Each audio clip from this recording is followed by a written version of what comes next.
Hi friends, welcome back to happy Kannada vlogs. ನಾನಿವತ್ತು ನಿಮಗೆಲ್ಲ ಒಂದು ಹೆಲ್ತ್ ಟಿಪ್ನ ಶೇರ್ ಮಾಡ್ಕೊಳ್ಳೋಣ ಅಂತ ಬಂದಿದ್ದೀನಿ.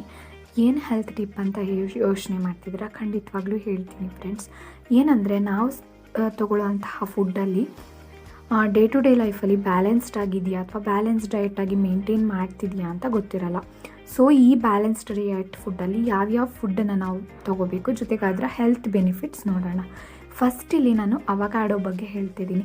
ಅವಗಾಡೋ ತುಂಬ ಮೋಸ್ಟ್ ಫೇಮಸ್ ಆಗಿರೋದು ಡಯಟ್ ಮಾಡೋರಿಗೆ ತುಂಬಾ ಹೆಲ್ಪ್ಫುಲ್ ಆಗಿರುತ್ತೆ to lose the weight loss ಮಾಡ್ಕೊಳ್ಳೋಕ್ಕೆ. ಜೊತೆಗೆ ಅದರಲ್ಲಿರುವಂತಹ ಒಂದು moisturated fat helps to reduces the heart attack reduce ಮಾಡೋಕ್ಕೆ ಹೆಲ್ಪ್ ಮಾಡುತ್ತೆ. ಜೊತೆಗೆ reduces the cancer and promotes the hair growth. Next ನಾನಿಲ್ಲಿ ಬೇಳೆಕಾಳುಗಳ ಬಗ್ಗೆ ಹೇಳೋಕೆ ಬಂದಿದ್ದೀನಿ ಸ್ನೇಹಿತರೆ. ಇದರಲ್ಲಿರುವಂತಹ ಒಂದು ಫೈಬ್ರಿನ್ ಕಂಟೆಂಟು ತುಂಬಾ ಹೆಲ್ತ್ ಬೆನಿಫಿಟೆಡ್ ಆಗಿರುತ್ತೆ. ಜೊತೆಗೆ reduces the diabetes and also BP and weight loss. Next ನಾನಿಲ್ಲಿ ಬ್ರಾಕ್ಲಿ ಬಗ್ಗೆ ಹೇಳ್ತಾ ಇದ್ದೀನಿ. ಬ್ರಾಕ್ಲಿ ಬಂದುಬಿಟ್ಟು it helps to treat a cancer and remove the ಟಾಕ್ಸಿನ್ಸ್ನ ರಿಮೂವ್ ಮಾಡುತ್ತೆ. ಸ್ಟೊಮಕ್ ಸಂಬಂಧಿತ ಅಂದರೆ ಹೊಟ್ಟೆಗೆ ಸಂಬಂಧಿತ ಯಾವುದೇ ಡಿಸಾರ್ಡರ್ನ ಕೂಡ ಈಸಿಯಾಗಿ ಕ್ಯೂರ್ ಮಾಡೋಕ್ಕೆ ಹೆಲ್ಪ್ ಮಾಡುತ್ತೆ.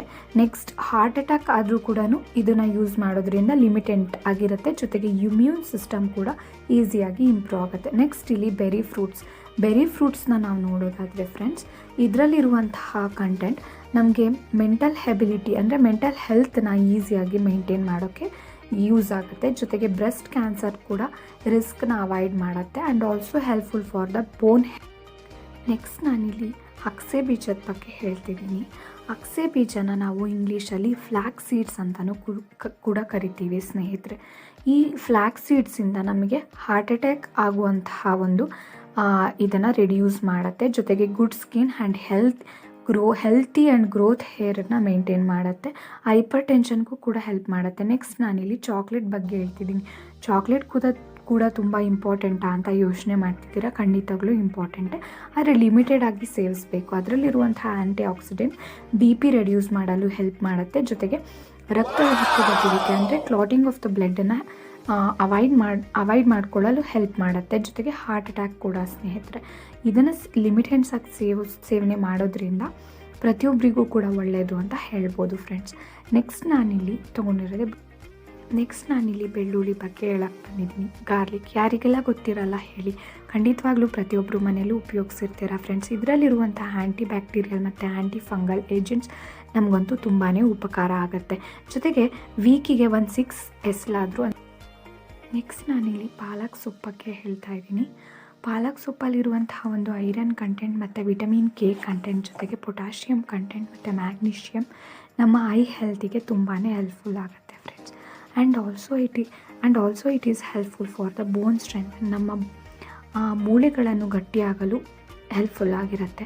ಜೊತೆಗೆ BPನೂ ಕೂಡ ಮೇಂಟೈನ್ ಆಗುತ್ತೆ. ಅಂದರೆ ಬ್ಲಡ್ ಪ್ರೆಷರ್ನ ಕೂಡ ಮೇಂಟೆನೆನ್ಸ್ ಮಾಡೋಕ್ಕೆ ಈ ಪಾಲಕ್ ಸೊಪ್ಪು ತುಂಬಾ ಹೆಲ್ಪ್ಫುಲ್ ಆಗುತ್ತೆ. ಕೊನೆಯದಾಗಿ ನಾನು ಒಂದು ಫುಡ್ ಬಗ್ಗೆ ಹೇಳೋಕ್ಕೆ ಬಂದರೆ ಮೊಸರು ಯಾರಿಗೆಲ್ಲ ಗೊತ್ತಿರಲ್ಲ ಹೇಳಿ? ಖಂಡಿತವಾಗ್ಲೂ ಪ್ರತಿಯೊಬ್ಬರು ಉಪಯೋಗಿಸಿರ್ತೀರ. ಈ ಮೊಸರಿನ ಬೆನಿಫಿಟ್ಸ್ ಬಂದು ಡೈಜೆಷನ್ ಪ್ರೋಸೆಸ್ಗೆ ತುಂಬಾ ಹೆಲ್ಪ್ಫುಲ್ ಆಗಿರುತ್ತೆ. ಜೊತೆಗೆ ಇದರಲ್ಲಿರುವಂತಹ ಮ್ಯಾಗ್ನೀಷಿಯಮ್ ಮತ್ತು ಕ್ಯಾಲ್ಶಿಯಂ ಜೊತೆಗೆ ವಿಟಮಿನ್ B12 ಅಂತ ಅನ್ನೋ ಒಂದು ಕಂಟೆಂಟ್ಗಳು ನಮ್ಮ ಹೊಟ್ಟೆಗೆ ಸಂಬಂಧಿಸಿದಂಥ ಅನೇಕ ರೀತಿಯ ಯಾವುದೇ ರೀತಿಯಾದಂತಹ ಕಾಯಿಲೆಗಳನ್ನು ಈಸಿಯಾಗಿ ಗುಣಪಡಿಸಲು ಹೆಲ್ಪ್ ಮಾಡುತ್ತೆ ಫ್ರೆಂಡ್ಸ್. ಇದಿಷ್ಟು ಫುಡ್ಗಳನ್ನು ನಾನು ಹೇಳ್ಕೊಟ್ಟಿರೋಂಥ ಇಷ್ಟು ಫುಡ್ಗಳನ್ನು ನಿಮ್ಮ ಬ್ಯಾಲೆನ್ಸ್ಡ್ ಡಯಟಲ್ಲಿ ಉಪಯೋಗಿಸಿ ನೋಡಿ ಫ್ರೆಂಡ್ಸ್. ಖಂಡಿತವಾಗ್ಲೂ ನಿಮ್ಮ ಹೆಲ್ತ್ ತುಂಬಾ ಪರ್ಫೆಕ್ಟ್ ಆಗಿರುತ್ತೆ. ನಾನು ಕೊಟ್ಟಿರೋ ಇನ್ಫಾರ್ಮೇಷನ್ಗಳು ನಿಮಗೆ ಇಷ್ಟ ಆಗಿದರೆ ಖಂಡಿತವಾಗ್ಲೂ ಲೈಕ್ ಮಾಡಿ, ಶೇರ್ ಮಾಡಿ, ಸಬ್ಸ್ಕ್ರೈಬ್ ಮಾಡಿ. Thank you for watching my YouTube channel.